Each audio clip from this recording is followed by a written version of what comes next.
I don't do introductions anymore, so we just get right to it. I like it. Here with 2018 Ketchikan High School valedictorian Largan Zuda. Thanks for taking some time out of your summer to chat a little bit here. When I first went to college, the first memory I have of the dorms was sitting in my dorm room, kind of getting it like fixed up, whatever. The door was open. That way people can walk by, and you're kind of, if you have a shut door in the dorms, then you're just isolating yourself from any sort of social interaction. So this kid walks by, and I didn't know it at the time, but he had limped his way to a 1.2 GPA his first year of college, and he's got a Beastie Boys shirt on and boxers. It's like, what's going on? So he looks at the door and it says, Jeff Lund, Alaska. He says, you from Alaska? I said, yeah. That sucks. And then he walked down the hall. I thought, dude, what the heck? I figured Alaska would kind of be the trump card. There'd be a novelty in it, and I'd make friends because of it.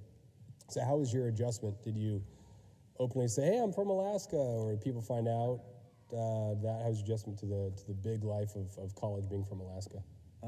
I definitely used that. It made a great conversation starter. I mean, you had a lot of people that were locals, and I go to Santa Clara University in California. So you'd have a lot of people, oh, I'm from the Bay Area, San Jose, down south, blah, blah, blah. And then they ask you, and you're from Alaska. And they're like, whoa, that's so cool. And I started feeling bad about using that as a way to open up conversations because I don't consider myself a great Alaskan. And so I'd use that as a way to get into the conversation and then try and transition elsewhere. But I think also I played into the stereotype a little bit because I let some of the scruff grow out. And I'm not exactly a small dude, like kind of burly guy, look kind of rugged. And so I had a little bit of a shag going on, long hair. I'm interested in how the stereotype may have changed because it seems that millennials or college-age kids now are a lot more politically woke. And so when I went to college, it was kind of the rugged unknown of Alaska because you didn't really have the reality TV shows there yet. So it was kind of the unknown, whereas now Alaska is synonymous.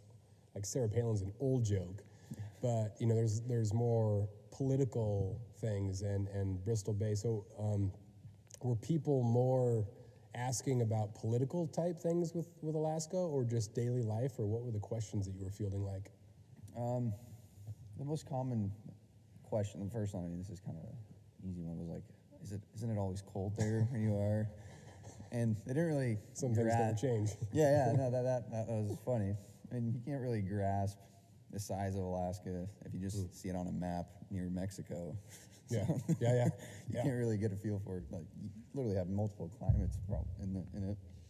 The next question, they talked about this in some of their poli-sci classes, was about the bridge to nowhere. And I was taken aback when I first heard it. So Ketchikan's like, oh, we talked about that in our class. I'm like, what? They're like, the bridge to nowhere. And I'm like, oh, yeah. And so I'd try and tell them what happened there, blah, blah, blah. And they're like, yeah, that's what our teacher said. Or some of them were like, that's not what our teacher said. And I was like, oh, that's interesting. Yeah, the interpretation of that story, that article that Dave Kiefer wrote that's on the wall in the classroom is pretty good. Finally a voice about Alaska from an Alaskan rather than someone else, but interesting. Yeah, and there were quite a few questions about daily life and whether I hunt or went fishing. And I'm not sure if those conversations could have gotten, I'm not sure if I want to use the term worse, if you'd say hunting. And then, I mean, I was surprised at the amount of vegans and people that were very conscious about their food choice. I was, you hear about it in California, like vegan country, but you don't really expect it to that degree until you finally see it. And there are a lot of people I've talked to that have made vegetarian or vegan type choices.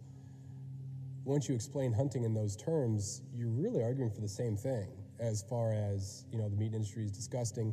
I want to know where my food comes from. I want to be healthy. A lot of those things definitely apply still to hunting and fishing too. So when they hear it from that perspective, they're like, oh, all right, well, okay. Yeah. I still think it's cruel to kill things and I wouldn't want to do it, but I get what you're saying. And so it's not you don't have militant vegans just like you have militant. People think that it's just all militant on both sides, but one of my favorite memories. One of my proudest moments as a teacher, been teaching for 15 years, was after you kids came back from winning the state academic decathlon championship, and you and I were doing a little scouting report in journalism class, and we were looking at some of the other schools that competed at the national level, and there's this one school that had scored like 20,000 more points than you guys did, and I said, "Oh, you guys are gonna get destroyed." And then naturally, a week later, you guys go down to Texas and win the national championship in academic decathlon. And as soon as I heard, I thought, well, Largum and I are going to have a conversation. Yeah, the scoring system for that is totally whack. There's 60,000 points. It was crazy, you know, and limited knowledge, and that's my fault for speaking out. Yeah, I was very proud of you guys, of course. And there's different divisions and whatnot, so you guys won the small division, but you guys are, again, going against private schools from across, so extremely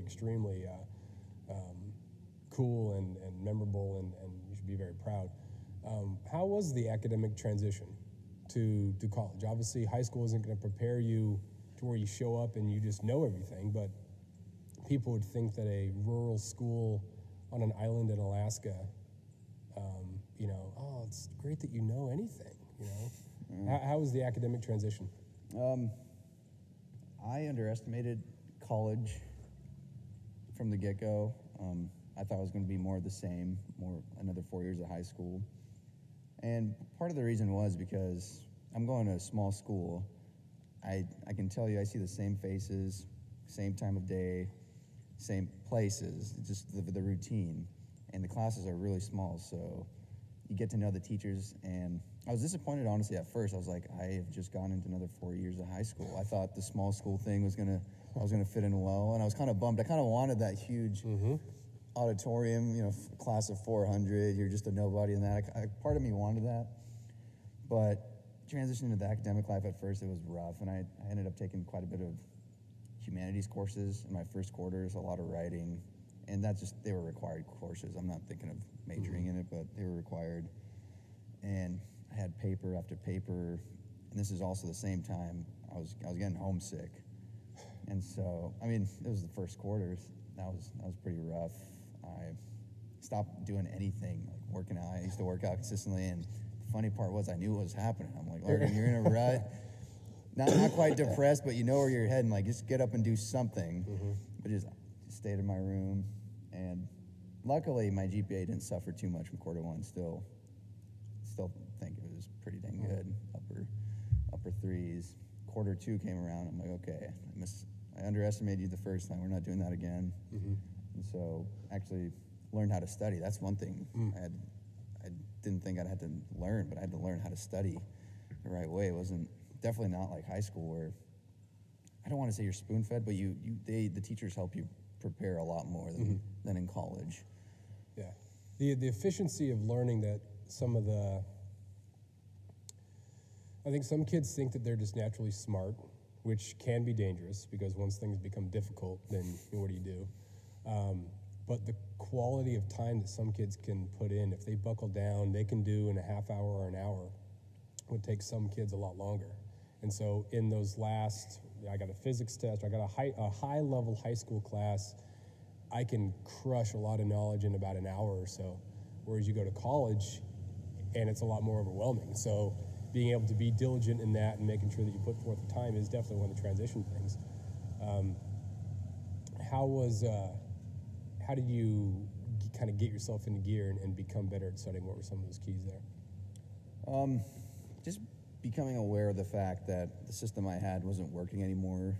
I mean,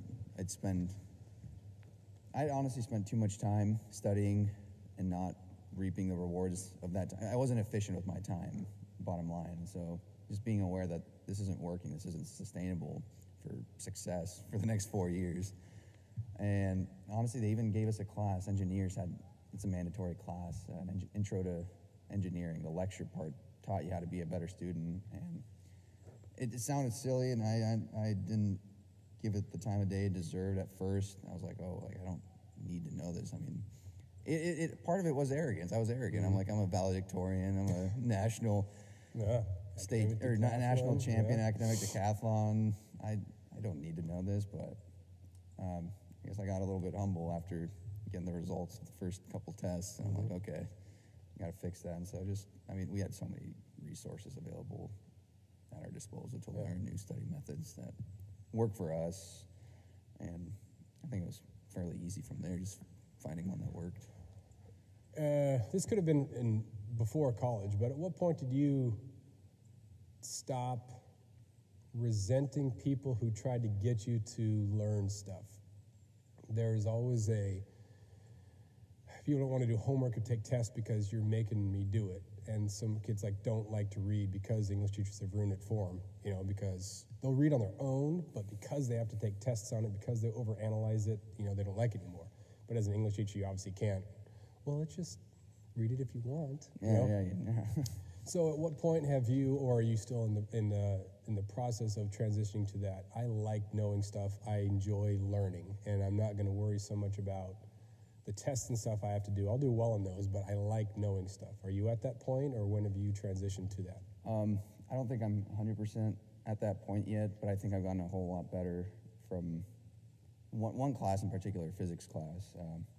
He had a really difficult professor, but the guy was a great instructor. It wasn't difficult to be a jerk. He was difficult because he wanted you to learn the stuff. And recognizing that helped, but there were tests. I studied for, I'm not even exaggerating here, but hours on end to try and prepare for it.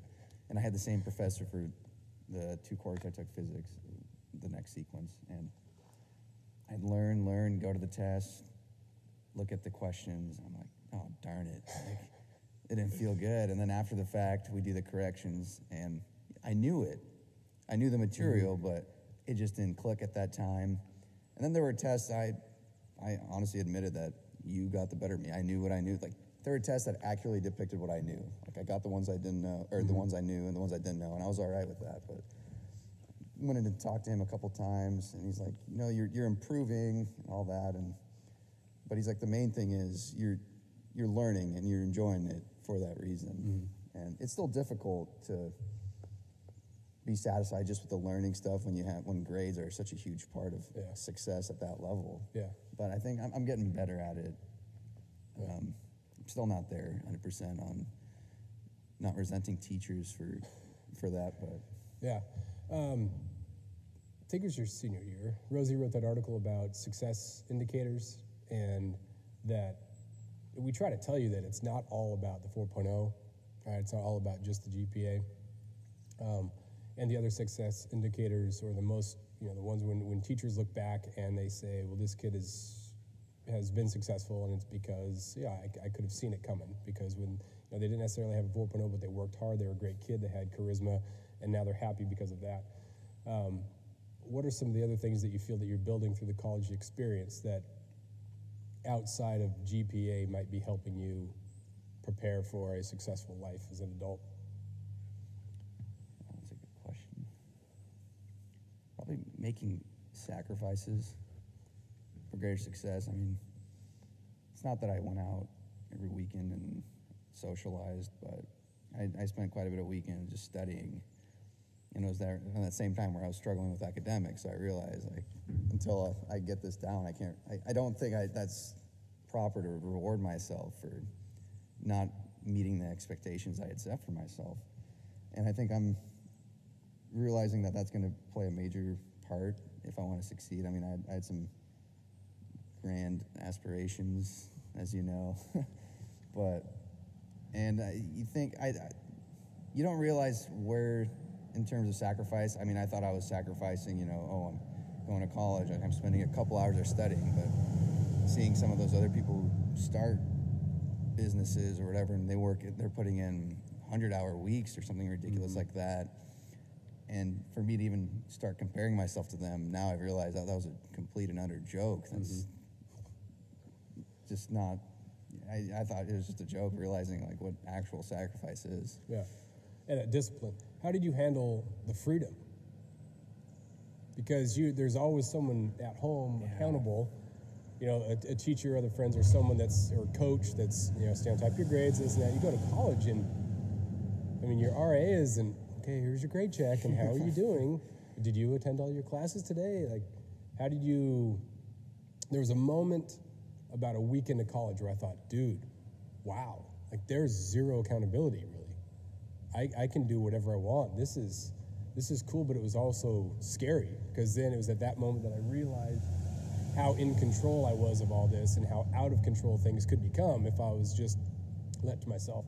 So how did you handle that freedom and balance the college experience as a fun thing and then also, okay, I'm here to do some work because I don't get a refund on tuition if I screw this up? Yeah, I think I'm a very weird person in that regard. I think I viewed college as I'm here to do work, and the fun comes later. That's good. I mean, heck, I still remember. I mean, this was common. This was my daily routine. But I'd be probably the first one up in my house, and I'd be the one waking up my parents to take me to school, rather than vice versa, or my grandparents. My grandfather, he was the one who took us to school. After years of fine print contracts and getting ripped off by big wireless providers, if we've learned anything, it's that there's always a catch. So when I first heard that Mint Mobile offers premium wireless starting at just $15 a month, I thought, what's the catch? But after talking to them and using their service, it all made sense. There isn't one. Mint Mobile's secret sauce is that they're the first company to sell wireless service online only. They cut out the cost of retail stores and pass those sweet savings directly to you. For anyone who hates their phone bill, Mint Mobile offers premium wireless for just $15 a month. I was hesitant about having to get a new phone and a new phone number, but with Mint, you can use your own phone with any Mint Mobile plan and keep your same phone and your same phone number along with all of your existing contacts. Mint Mobile gives you the best rate whether you're buying for one or for a family, and at Mint, families start at 2 lines. All plans come with unlimited talk and text plus high-speed data delivered on the nation's largest 5G network. Switch to Mint Mobile and get premium wireless service starting at just $15 a month. To get your new wireless plan for just $15 a month and to get the plan shipped to your door for free, go to mintmobile.com/waypoint. That is mintmobile.com/waypoint. Cut your wireless bill to $15 a month at mintmobile.com/waypoint. But I'd be the one waking them like 7:30. It's like, all right, traffic, all that. You get to school at this time. It's catch can. Not that there exists not much traffic, right? So I was the one who was not always completely responsible for myself, but even from a young age, I mean, this stuff had been instilled in me. And so now that when I'm at college, I don't think I need that adult figure there to nudge me to go. But there was that realization that like I have all this freedom and whatever. It came to me when I had a class with one of my roommates, 8 a.m. math class, calculus. Oof. And the guy, I don't know. That's my room 101. In 8 a.m. calculus would be my room 101. Yeah, except there wasn't no lizard friend or gecko friend I could take in this one. Yeah. It was the day before, or two classes before midterm. We have the Monday, Wednesday, Friday scheduled. And he was going to, we had a lesson and he was going to tell us what was going to be on the test. Kind of help prepare us a bit, but not much. He wasn't going to cater a practice test to be like the test. And I'm up. I was always up early, and I'm waiting for him to wake up. It's 7:30. I'm like, okay. I mean, he always woke up 20 minutes, threw something together, and went to class. 7:40. I'm like, all right, he should be up any second now. 4:45, nothing. 4:50, and then I go knocking on his door. I'm like, knock on the door, open it. They leave it. We all left our doors open. We lived in a suite, and so we all kind of left our doors cracked open at night. Like we all trusted each other that much. Just a good bunch of dudes. We're actually living again together next year. But back to the story. It's almost like 10 minutes to class, and I mean Santa Clara has a small campus, but O'Connor, the building where they did all the math, was on the other side of campus, and we had to skateboard there. And I mean that's where the 10 minutes would go, and. Knock on the door. I'm like, "Are you gonna come to class or what?" He's like, "Oh shoot!" Wakes up, gets ready, goes to class, and that was the time where I actually got him. But there were times when I'd be the one leaving first, and I didn't see him in class because he just didn't want to go. He was too tired, and that's when it dawned on me. I'm like, "Oh my gosh!" Like, I'm the one who became the parent figure for him for that one instant, like telling him to wake up to go to class, and realizing that, like, well, we don't have that here anymore. Yeah. So. not that great of an example, but that's what really sent it home for me. There's you never know what habits you have created until they're kind of exposed. And so if it bothers you to not be at class, to miss class, or to get bad grades, you don't know what the point of that is really in high school. You seem like you're depriving yourself of an experience, but then you go to college and think, oh, I'm glad I have that. I'm glad I have this line in the sand that I'm not going to cross, because otherwise, who knows? You mentioned a little bit of depression. Well, homesickness, I'll say that. Yeah, Rather than I don't want to blow it. Yeah, I don't think it was no not depression. crazy. No. I'm very curious about the difference in college experience with social media. Obviously, you're not in college in two different contexts, right? You finish college and then you move on, or you're not in college. And so it's impossible for me to say, oh, this is what college is like, because it's totally changed. What was the role, or was there a role, in social media for you becoming a little bit homesick? Because I wonder if kids now aren't where they are. They have one foot back where they were, and they kind of miss that. And they've missed their relationships, and they've missed, what they had, and so they're never fully where they are. And if you're not fully present, then you're not going to fully appreciate what you're doing. So did social media play a role in you getting homesick? More so than I would like to admit. I chose Santa Clara. I mean, they gave me a nice financial aid package, which helped, but it was where no one else from K-High was kind of going. And not that I hated everyone from K-High. I mean, I loved all my peers and everyone. I just had a great experience there. But I wanted to go somewhere where it was just me, kind of fending for myself, different place, unknown place. I mean, going from rural Alaska on an island to California in the middle of a million. I don't even know what I was thinking when I was. Well, you say it's a small school, but when you're surrounded by a big city, it doesn't matter. Yeah, it doesn't matter that your enrollment is 5,500, where you're in San Jose. You're being squeezed out by two metropolitan, huge cities. But social media, it definitely didn't help seeing other people that had gone to schools with other K-High grads, and them having that just familiarity in an unknown environment. I was like, oh, darn it. I'm like, that was stupid. Why did I do this? Like, I could have gone against Aga and just had a bunch of people I knew there, made it easier. And social media definitely didn't help in that context. And I just ended up not looking at it anymore. I had to stop. It was not helping in an already bad situation. Well, it's the highlight reel, too. And I think everybody goes through that because you wonder if you made the right decision. And you want the validation of, yes, you have made the right decision. Good for you. Or you need to switch this, fix this. My first semester at Arizona, I was wondering if I should have gone here. I could have gone back to George Washington, where my brother was. I knew some people back there. And was U of A right for me? And then second semester started, and I was like, oh, yeah, this is good. Because you kind of get in the driver's seat of taking control, and this is where I'm at. I'm going to make the most of it. But that can be difficult, and wondering and seeing that everybody else is having fun together. It's interesting to see some kids, lifelong friends, who go to college together and continue to be lifelong friends. Others go there and they hang out a little bit, but they become different people. How is, you don't have to call out friendships, but has it kind of enriched some of the friendships where you can pick up where you left off, or has things changed for some friends so much that it's hard to know what to talk about? Both have happened.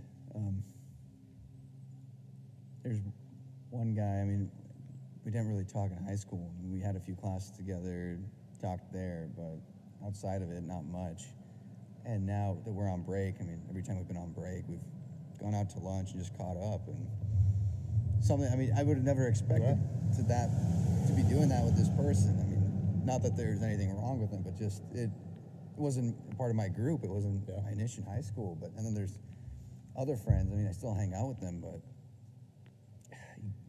you can't help but admit that something has changed. It's not the way it used to be. And even whether you want to admit it or not, that's the way it is. And is it a bummer? I mean, kind of, but it's not that you've lost that friendship you still have all the memories and stuff that you kind of shared, and that's still important and valuable. But starting a new chapter in both life, even if you went to college or didn't, it's like you're gonna grow apart, which that doesn't prevent you from catching up whenever they are in town. But it's not the way it was. Yeah.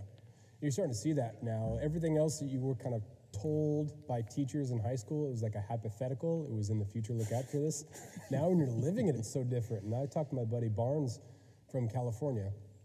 We taught together for 10 years in California, and now we talk every 6 or 7 months. You know, there's a group text that kind of keeps us in, but it's mostly just people sharing articles or just, you know, nonsense. But, you know, those I would visit their classrooms, and we hung out and we golfed, you know, every Wednesday, and we camped and we fished together. And now we hardly talk, and that's just your proximity. Things have changed, and they're very close friends, but now we don't talk much. It's just a weird, but it happens. And your transition from high school to college is that first sort of, wow, those people I invested a lot of time and effort into. Now it's kind of sad, but it's the way it works. Well, yeah, I mean, you can call it sad. I mean, it kind of makes sense to me. I mean, a friendship, it's a mutual agreement of people using each other for. Jeez. I mean, you hang out with a person because you enjoy their company, and they hopefully hang out with you because they enjoy your company. And there comes a point where, I mean, keeping up with a long distance friendship, it's difficult, and you don't really get the same benefits. So, I think some part of our brains realize. I mean, it's like there's a cost benefit analysis, and with that distance, I guess it's not worth it. But I mean, then when you come back, then you still catch up. Sometimes that cost benefit analysis doesn't happen. I think when people lack that, that's when you get manipulated, right? Yeah. And then we can go into that's a whole topic there. As far as things that, obviously as a high school teacher, I know that I can't prepare you kids for everything academically and socially and whatever. Like, we can just like throw some stuff out. What are some things that teachers were right about and maybe you wish you would have had more? And it can be academically, socially, whatever. Knowing full well that, obviously, if there was something that would have made things better for you, may have been different for someone else, right? So what are some things that were beneficial and other things that you're like, that didn't happen? The writing classes I had, I've never been a fan of writing, but journalism that I took with you senior year. What was the quote? I hate journalism? Yeah. Well, yeah, that's good. That's good. On the brink of defeat by the thing I despised. And yeah, I'm still sorry about that. No. I think it's, as a teacher, you can't take offense to it. It just is what it is.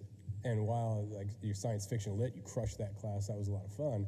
Journalism was just different. Yeah. And yeah, there was journalism and the history classes I took with Mr. Cron. Yeah, the AP courses. Those made me a significantly better writer, and I'm glad I took those classes, even though at the time I'm not even going to sugarcoat it. I definitely didn't enjoy all the writing in the classes, but looking back on it now, I'm glad I kind of sucked it up and did those. I mean, they definitely helped me, quite a bit. And the other thing, this is very specific to my case, but calculus with Mrs. Carlick, a lot of the stuff that she taught in there, I saw in my first quarter calculus class. And it definitely helped at that time, having one less thing on your plate to have to worry about. Or just even seeing something familiar about it just definitely helped with maybe with the stress, the workload, all of that. The other thing I wish high school had done to me, and I really don't want this to come off as arrogant, but I wish I'd failed miserably on a test or something. I wish journalism had ruined it right at the end. Oh, really? I think it would have been, well, maybe not that close to college, but early on, if I had become comfortable with failure on a test or an assignment, I think it would have helped me out a lot more than having been experienced it this last quarter.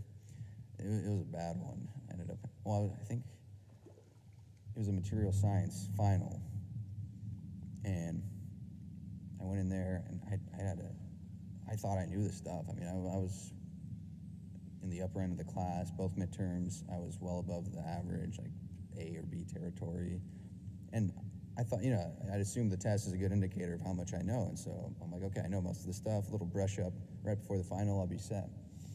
I get the test. Oh boy, it was a two-parter. I'm like, once you turn in the first part, you can't go back to the second one. Excellent. And I'm just looking over the first thing, trying to just attempt a problem for partial credit.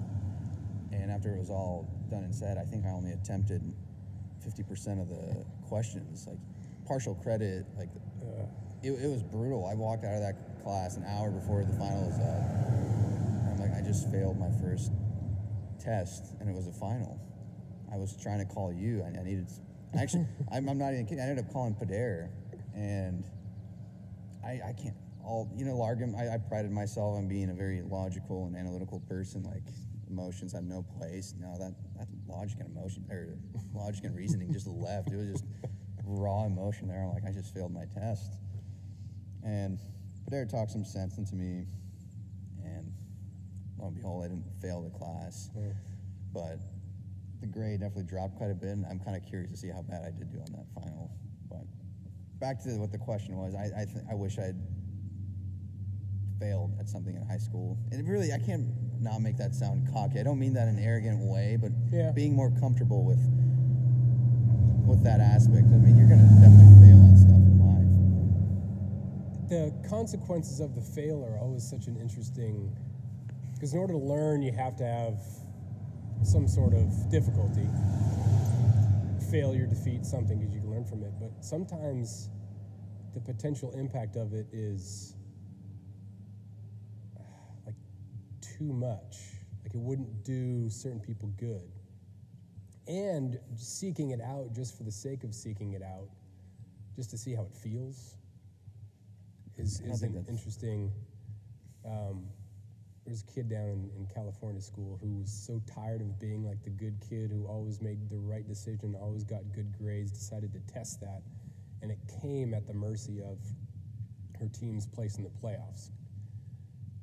And it was just such a, you get curious about that, or you just want to feel the bad, the wrong, the failed, or whatever, and sometimes it's too much of a consequence, and sometimes, so failing a test is a good, small sort of, I'm going to learn from this, I just want to feel, okay, I want to feel that bad, so I never want to feel it again. Other times people try to test that, and it's on the wrong thing, and then the results are just catastrophic, and that curiosity sometimes can be rough, but I think that getting through high school and then experiencing that in college is it's going to be part of it. Yeah. But it's nice that it wasn't necessarily your choice. No. It was, and that's being at the mercy of it. It was an overwhelming rather than making a decision to just be curious. Is different than being overwhelmed, and I think that overwhelmed thing is good because you see how much what you're capable of, and you see how you can definitely learn the lesson better from it that way rather than, kind of toying with it. Yeah, it's doing it justice. Yeah. In case. Speaking of toying with it, who was a impactful character? We got to ask English here, right? I know that you liked the picture of Dorian Gray and the manipulation and Lord Henry toying with Dorian Gray. But do you think about any sort of literary or historical lessons from high school? Does that kind of resonate? In high school, it seems like all that stuff is kids take it as fact to pass the tests or to do well on the paper. But have any of those stories continued to kind of resonate, or have you mulled over, Lenny and George or Pony Boy or Johnny, any of that stuff kind of stuck in a different context now? Everyone in my suite knows me as the dystopian guy now. We put up a piece of paper with stuff we'd say, like our most common phrases. I don't know, we just started it on one person started it just because we all started using words and vocabulary that was very unique to us. And the first thing they wrote about Largum was Largum, : it's like insert dystopian novel reference. Oh, good. Excellent. Which ones are you? 1984 gets used quite a bit. I haven't used much Dorian Gray, but I would have figured when you Lord left, of like the you were all about I still love that book. Lord of the Flies or Dorian Gray. Dorian Gray. Yeah. But I did make quite a bit of Lord of the Flies, some Brave New World quotes, not much. I haven't really drawn those similarities. I wish I had now, because there's definitely, looking back on it now, there's definitely instances where they would apply certain areas. It's fun to have that stockpile. When I was in high school, I didn't, it were just hoops, endless hoops and hurdles, and I just didn't like to do it. But it was, again, after I left that I thought, oh man, every one of these stories, in order to develop theme, symbolism, whatnot, there has to be some sort of real life application. That's where you have the impact. And the more you read it and teach it, the more you just, it's so relevant. And having that stockpile of symbols and those quotes, and it's funny to laugh at. No one gets it though. They'll just look at me all weird. I'm like, you guys never read? Did they not read those? Or well, I know in California when I left, it was textbooks. You had a 12th grade textbook, and it was all shorter writing pieces and essays, and it wasn't, you didn't read the classic novels. I think an AP did some of that stuff, but it was, a lot of those kids are now going to college without having read a lot of those classics. 3 of the 8 of us, they were from California, so I think that would apply that they did it out of textbook. But the rest of the suite, they were from out of state, and there's one guy, Zavi. Oh, the he's a super smart guy, and he's like, 1984. He's like, that sounds familiar. Like, have I read it before? And I'm like, I don't know. Tell him the plot. He's like, oh no. He's like, I remember I had a choice. In high school English, I could either read that or some autobiography about some old, I don't know, I think he said some Civil War character, and I'm like, and so, as a kid, you'd rather choose an autobiography about some Civil War military general over this, and kind of gave him a hard time about that. But no, a lot of them hadn't read it, and I was so bummed. There's so many stuff. I mean, it's California where you can kind of joke about it. That's the thing. They're taking. It's so popular right now to take 1984 quotes, out of context. And a lot of it comes from Goldstein's book. It's not, oh, look at this. This is Trump. And before that, I was like, look at this. This is Obama. And before that, it was, but you didn't have the social media thing, the Patriot Act, and it could always just apply in certain things. You can take it out of context for your use, but there's a difference between having read it and discussed it and digested it and say, oh, okay, well, this can apply anywhere depending on how you want to do that. Yeah, if you want to repackage it a certain way. What else you got, man? What's the summer job here? Summer job, I'm working at Alaska Marine Lines most days of the week. Normally it's a 9 to 5 unless there's a barge, and that could be anywhere from 12 a.m. to 12 a.m. again. I don't know, anywhere between any time of the day. So that's kind of fun. I've had a couple barges where I went to work and it was night, and I ended work and I got to see the sunset near the water. That was cool. Like, most people would probably dread that. I found it weird that I found a silver lining in it. I was like, just writing down 6-digit numbers, tired, bloodshot eyes, and then see the sunset or the sunrise. I'm like, oh, that's pretty. Like, I hadn't expected that. And part-time, I've been working at Pacific Printing, making T-shirts. What are those experiences as the summer job, provided as far as your prospects for the future? When I was in college, I worked in Washington, D.C. for a patent attorney. And so there were certain days where I was researching patents, which was really interesting. You're reading stuff, and does this patent application match this? And, which ones might be possible infringement? Just write down all those numbers. So you're using intellectual, you're using intellect, right? And then other days I'd just make copies. And I'm making the same amount per hour, but I'll be doing this for 7 hours today. All day today. I will be making copies. I'll be standing here because this patent application is thousands of pages long, and I'll be standing here making copies all day. So that has an impression on you. You have the tiered system there. What have you liked about your jobs, and what has it impacted you? Obviously, you're not going to knock on anybody's job. People have the job that they have, that's fine. Right. So just because you might want something else doesn't mean that you are pooping on someone else for having their job. But as far as what you want to do, where you want to go, and the type of job you want to have later on, how's your summer job impacted that?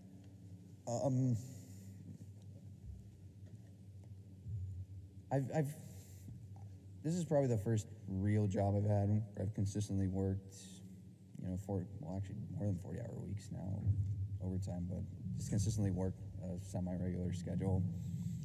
And I'm really glad I did this summer because there were quite a bit of weird insecurities I had about, if college didn't work out, like if I'm not cut out for college, am I cut out for anything else? I mean, which is weird. In my head, I kind of put college as oddly enough, or weirdly enough, like an easy thing to accomplish in life. And after doing this job, I seen like, okay, even if college were to not work out, not that I have any reason to believe it won't, but if it didn't, I'd be all right. I'd be capable enough to do a job, perform a job. And with AML, just recently, it's kind of starting to get, not stale, but I've kind of gotten used to the routine.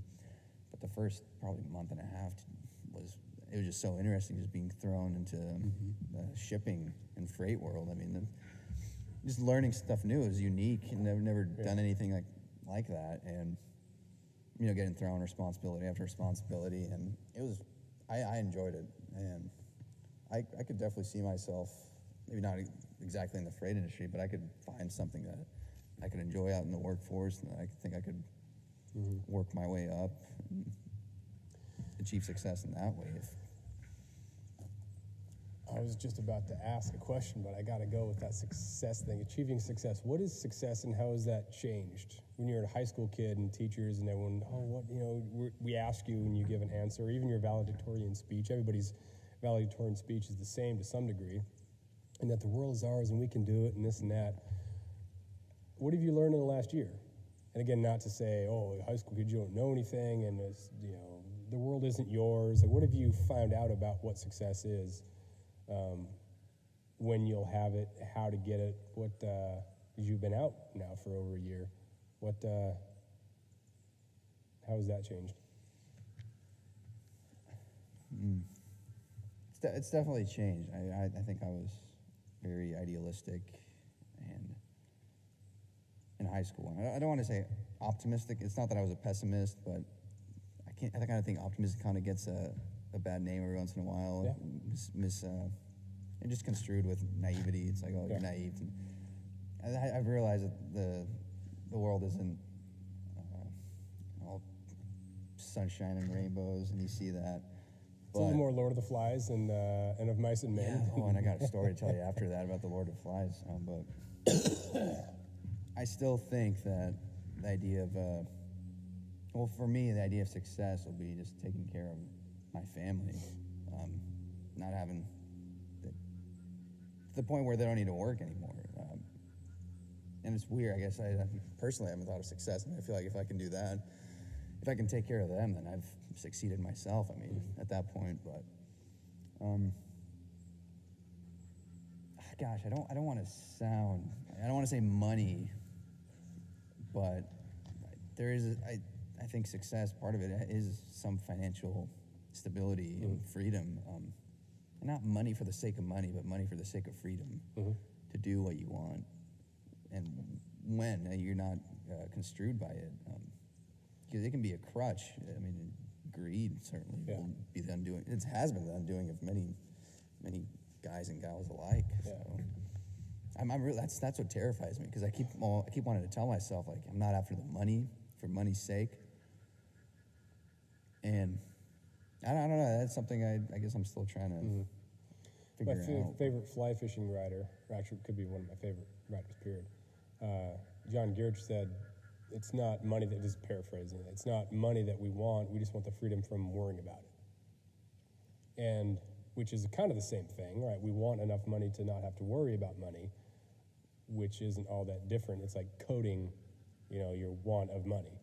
But just being concerned about not having to live either check to check, living comfortably and not have to worry about, well, am I going to be able to afford this? Or so that, and then it could be comfort in, providing for family, for extended family, whatever that is individually.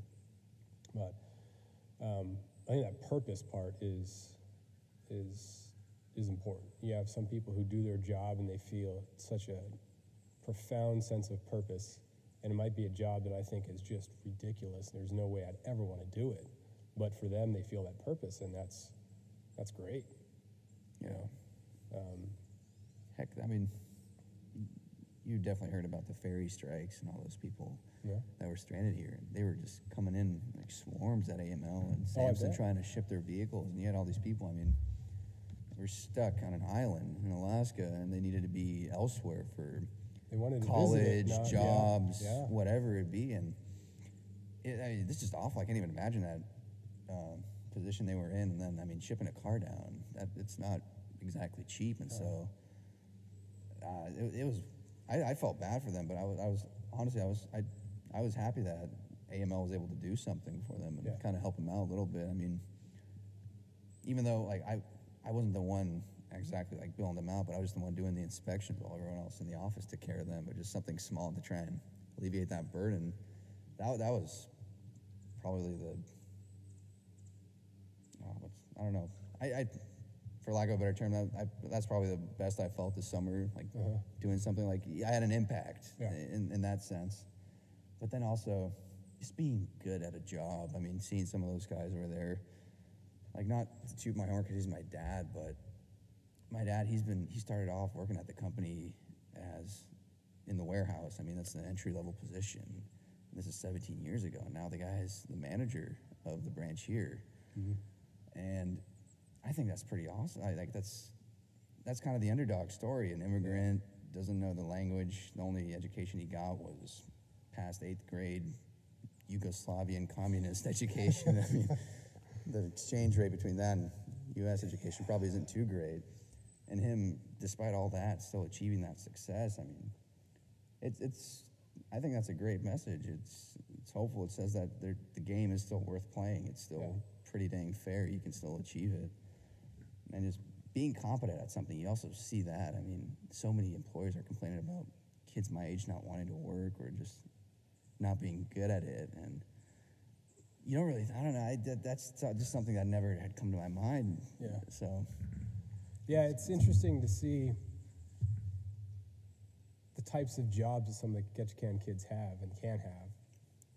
And I've made the argument to some of my California friends that a lot of Ketchikan kids are more prepared for the real world because their summer jobs are not your stereotypical flipping burger type jobs. So many of them are working with tourists or guiding tourists, leadership type roles as 16, 17-year-old.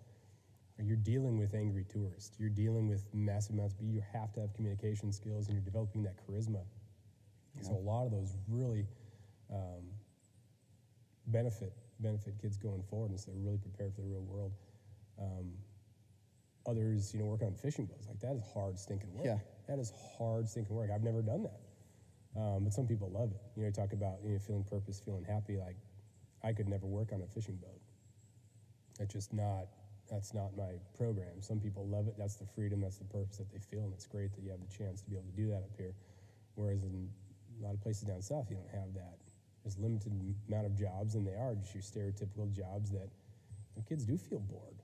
It's like, what am I doing that's good here? Like, it's a suck job. But the kids having the opportunity to do that, and that's cool that, and going back to the money thing, there's being able to handle those curveballs. You're talking about the people who were stranded because of the strike. Being financially well enough off to life is throwing a curveball. All right, I can handle this rather than whoa. From this point on, because of the transmission went out in the vehicle. Now I can't afford the transmission, and this is a huge curveball, and I can't deal with this. I mean, there are customers who ended up fighting right there in front of the. Not like fist fight, but like arguing, like just because of money, and it was that's Yeah. never a fun thing to see. Yeah, the stress and the curveball. Yeah, it's And you also saw it's just so interesting seeing how they took it. I mean, you had some customers who absolutely lost it, and others, yeah, even despite that unforeseen circumstance and just misfortune, they still put on. They still held themselves together and acted just as they probably would if it hadn't happened. I thought that was just interesting. Kind of off topic, but no. Part of the it'd be funny to come back and get your perspective in a couple of years just to see how that changes. But now that you are out of high school and you have a chance to observe the real world a lot more, you're not just told about it or reading about it, like you're seeing it. What are some other things that have been impactful about your now observations? It's not like the textbook experiment now, you're participating in it. What are some other impactful things that you've seen about how the world works? oh man, It's super open-ended and ambiguous, so whatever it is that comes to mind first can... the thing is probably how quickly time goes by. And I'll be honest, in college, this first year, I think it went by at a good pace. It wasn't like, like there's people like, it went by too quick, and it's like, this thing dragged on. I'm like, you know what? And I think it was perfect for first year. Like you had your rough beginning, and then the ascent, and that's I think that's what probably made me feel that way, because it was kind of like an uphill or upward trajectory. Like first quarter was awful, second quarter okay, improved, third quarter great, but it's like the passage of time. It's like another year just went by, and definitely. While I'm probably not aware of it, like what do I have to show for that? But there have been changes. I mean, that probably high school Largum didn't think, or not just mental changes, but obviously, freshman 15, you just have to worry about that. But it's gradual for you, so it's hard for you to observe it. Right. You have to go back and compare. Yeah. Gosh, that was such a good question. I think I want to say that I think I've maybe, I'm not sure I want to say realist or pessimist. I think the world, I always knew that like the world has problems and et cetera. And I'm like, like there was part of me is like, if there's a problem, it can be fixed. As simple as that. And an engineer state of mind. But then seeing some of the stuff, it's like, well, we have a problem. Well, this is how we fix it. And you can insert anything that applies to it if you want. But here's a problem. Here's how to fix it. Well, why don't we do that? Well, we can't because some people don't want it. And then it's like, well, this is a problem, and don't we want to fix it? And then you kind of inevitably you're led to the conclusion that I guess we don't want to fix this if we're not willing to take steps to do it. And then whose steps are the right steps? That's another question altogether, yeah. Just seeing like it's so much more complex than I had broken it down in junior year of high school.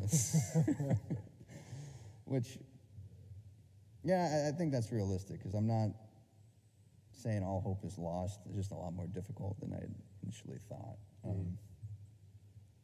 That, and the other thing that this past year I've learned is just enjoying the little things in life.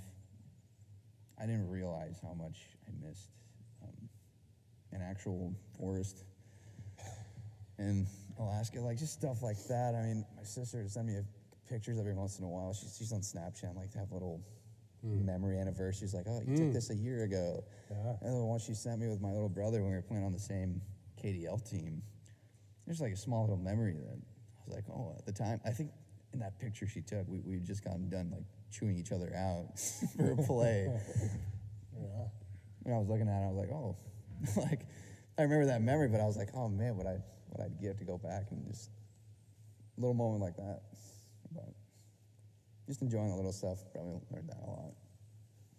Yeah, this is one of my favorite spots, which is weird because I like isolated rural, and this is on a bridge. Yeah. You got cars driving by, but you just look at the water. If you just glance, there's like nothing in there. But then if you stay here long enough, you can see the humpies, right? And you see some of them that have big old gashes in their back and whatnot. But yeah, it's hard to assimilate when you go back down to the lower 48 because you have this sort of solitude this close. You don't have to drive a long way for it, and it's nice to be here. There was always like a period of mourning when I would come back I came back every summer from California when I was teaching down there, and I'd come back like the day before we had to be back as teachers. And everybody knew. It was like, are you okay, man? Just like hand on the shoulder, sort of, if you need me, I'm here for you. It was just that, you know, get it, because it's so pure, it's so clean, and it's a real thing. Yeah. You know, even if you just stand here and just watch the humpies, it's a real thing that's happening. It's not, you know, overrun. It's not, you don't feel so busy. So it's nice to. Yeah. I mean, there are impressive and amazing feats of engineering and just human ingenuity. I mean, you see those massive cities, massive skyscrapers. Yeah. I went to San Francisco, and that place was gorgeous. I was expecting it to be like New York. I went to New York, and I was like, New York was, I thought it was Chaos. kind of gross, Yeah. pretty dirty on the street. But then I was like, oh, San Francisco is totally different, but still. So yeah, certain areas are really cool. Other areas you're like, I need to get back. I need to backtrack a block. Yeah, yeah. But there's still, I don't want to exaggerate this much, but I still don't think I think those cities are, I don't think they're good for the human soul, psyche, whatever, insert whatever you want in there in terms of that.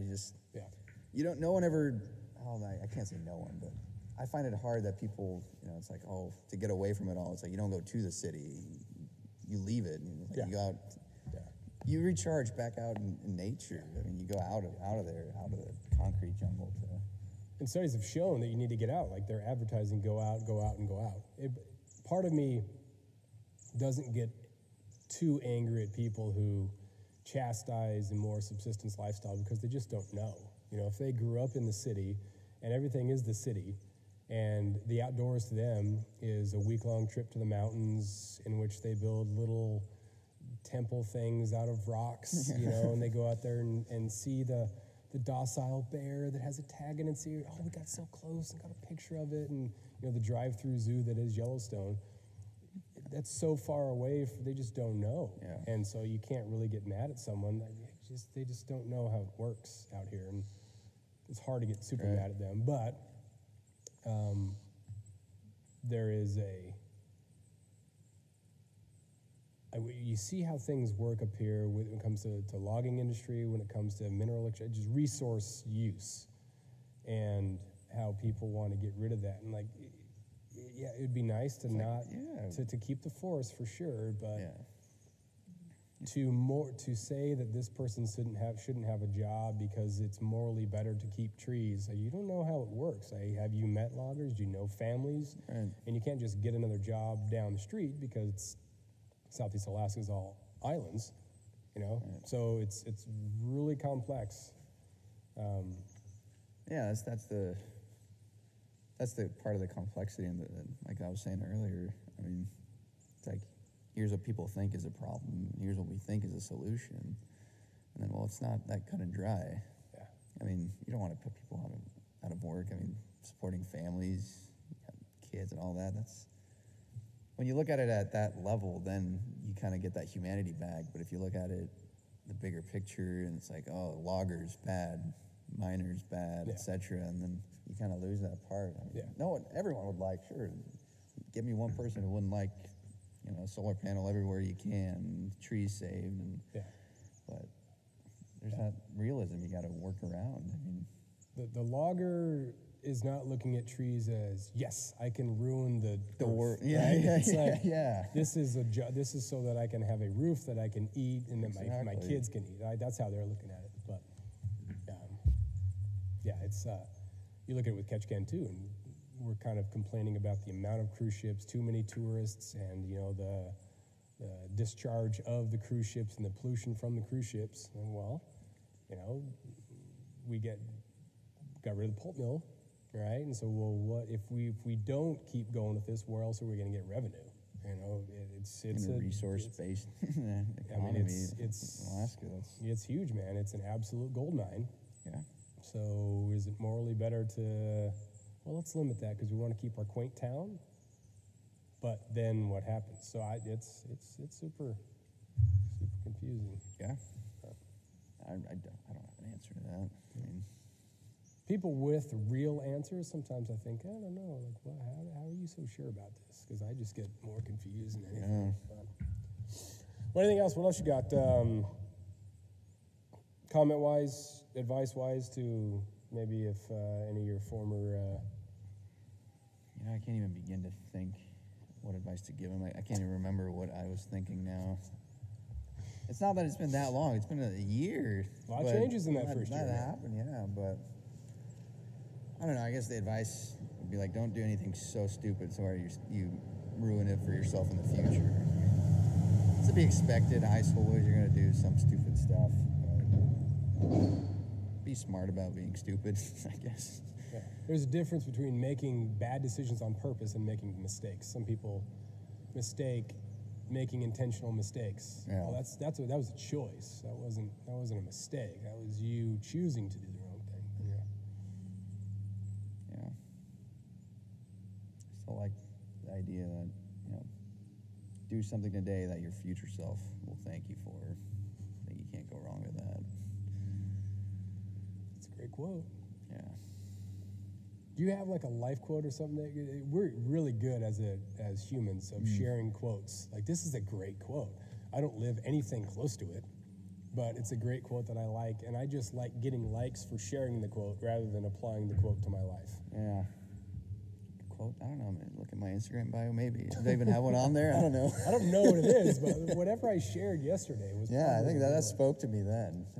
But no, I don't think I... Oh, gosh, if you want to boil down human experience to a quote. That's what it's about, right? That's difficult. Yeah. I always feel weird about quoting that stuff, or, just like, someone else said it, and do I even... Yeah, a quote of a quote. All right, man. Well, thanks for taking some time. No, thank you. Out of your day. I enjoyed this. I was looking forward to it so much. I got the text. I was like, heck yeah, I finally get to be on the podcast. Yeah, I try to get, like, real people. It seems like you have your networks of professionals that just talk to each other about being professionals a lot of times. So just getting, like, real people, real local people is kind of a cool thing I'm trying to do. So, I don't know. All right, man. Good luck in year 2.